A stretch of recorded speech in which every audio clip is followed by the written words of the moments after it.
that these experiences would... The tears flowed as Pacific Island community leaders and those affected by the dawn raids gathered in Auckland's town hall.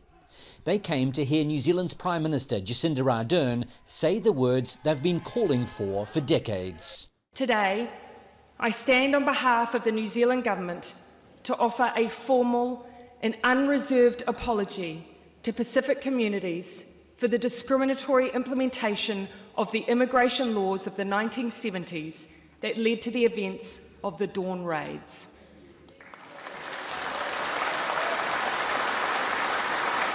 The immigration crackdown in the 1970s targeted Pacific Islanders who had been brought here because of labour shortages. The often violent dawn raids, which the government has now apologised for, saw police searching homes, businesses and even churches, looking for overstayers to deport.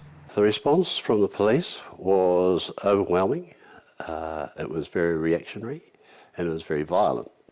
The sense of injustice is still felt today, mainly because it was only Pacific Islanders who were targeted, not the majority of overstayers who were, at the time, from the United States or Europe.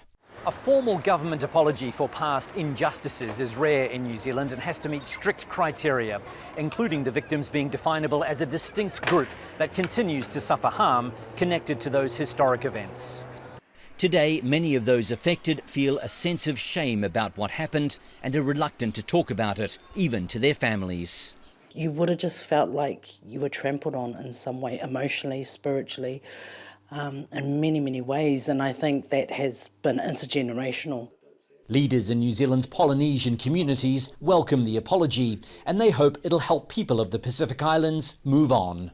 Be able to stand proud because of who we are and achieve the very, very basic and simple goals for why we even came to this country.